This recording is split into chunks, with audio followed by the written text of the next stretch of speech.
Let's Mic news at 7। Let's Mic news at 7 खबरें 5 minute में। राजस्थान में ओल्ड पेंशन स्कीम फिर से बंद हो सकती है। राज्य सरकार ने घाटे में चल रही कमजोर आर्थिक हालत वाली संस्थाओं को न्यू पेंशन स्कीम लागू करने की छूट दे दी है। इन संस्थाओं में अब तक ओपीएस स्कीम लागू थी। इनमें बोर्ड, निगम, ऑटोनॉमस बॉडीज और यूनिवर्सिटीज शामिल हैं।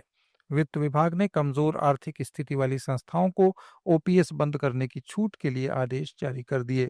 जिन बोर्ड, निगम और यूनिवर्सिटीज के पास पेंशन फंड में पैसा नहीं है, वे अपने स्तर पर बोर्ड का फैसला करके सरकार से मंजूरी के बाद एनपीएस में शिफ्ट हो सकते हैं।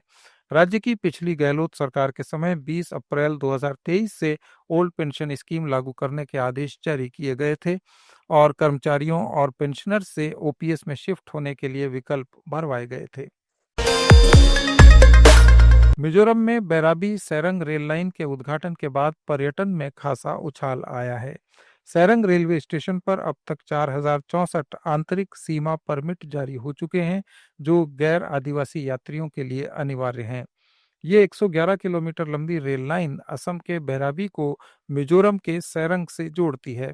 इसमें पारंपरिक चेक गेट्स जैसे वेरंगटे पर 30 से 40% परमिट जारी करने में कमी आई है, जबकि कोलासिब जिले के 4 रेलवे स्टेशनों पर कुल 38 परमिट दिए गए।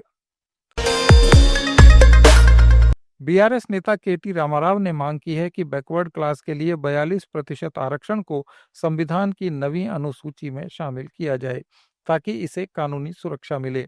हैदराबाद में एक बयान जारी कर उन्होंने कहा कि सुप्रीम कोर्ट ने 50% आरक्षण सीमा तय की है, लेकिन 9th शेड्यूल में आने पर यह सीमा लागू नहीं होगी, जिससे बीसी समुदाय को न्याय मिलेगा। रामाराव ने बीजेपी और कांग्रेस पर बीसी हितों के खिलाफ साजिश का आरोप लगाया और कहा कि बीआरएस पिछड़ों के अधिकारों की रक्षा के लिए प्रतिबद्ध है। पुडुचेरी यूनिवर्सिटी में स्टूडेंट्स फेडरेशन ऑफ इंडिया के छात्रों ने एक फैकल्टी पर यौन उत्पीड़न के आरोपों की निष्पक्ष जांच की मांग को लेकर प्रदर्शन किया। उन्होंने इंटरनल कंप्लेंट्स कमेटी नए सिरे से बनाने की मांग की। इनका तर्क है कि मौजूदा समिति पीड़ितों को न्याय नहीं दे पा रही है। प्रदर्शन के दौरान तनाव बढ़ने पर पुलिस ने 10 छात्रों को हिरासत में लिया। सुप्रीम कोर्ट ने कफ सिरप से बच्चों की मौतों के मामले में सीबीआई या न्यायिक जांच की मांग खारिज कर दी है।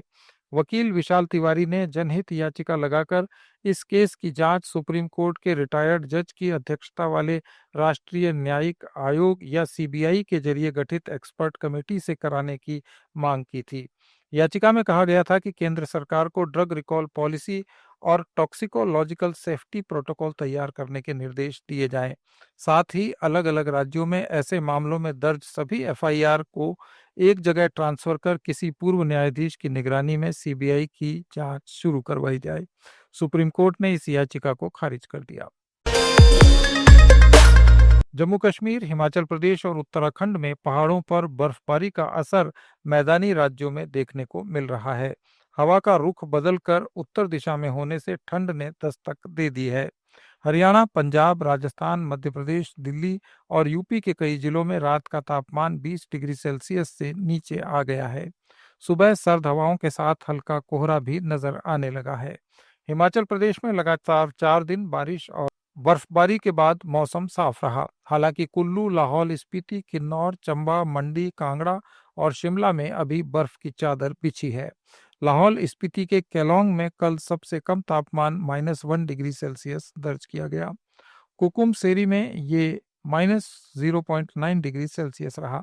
शिमला में भी न्यूनतम तापमान 9.8 और मनाली में 7.7 दर्ज किया गया।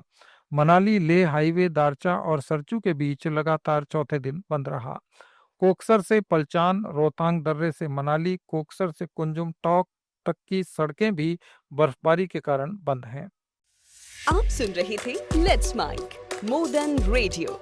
फॉलो कीजिए हमें हमारे सोशल मीडिया प्लेटफॉर्म्स पर। It's time for news. It's time for more than radio. Presenting the first radio news app, Let's Mic. Let's Mic, a news-based app on your phone where you get to watch and listen news, talk shows, interviews, radio show podcasts,